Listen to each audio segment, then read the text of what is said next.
জীবনে চলার পথে একটি কথা সবসময় মনে রাখবেন, রাগের মাথায় কখনো কারোর সাথে খারাপ ব্যবহার করবেন না।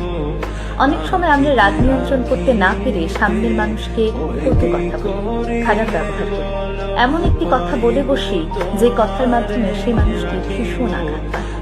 হয়তো রাগের মাথায় আমরা ওই কথাটি বলি ঠিকই এবং মনে করি পরবর্তীতে রাগ কমে গেলে আমি তার কাছে ক্ষমা চাই, এবং অনেক ক্ষেত্রে আমরা ক্ষমা চেয়েও দিই।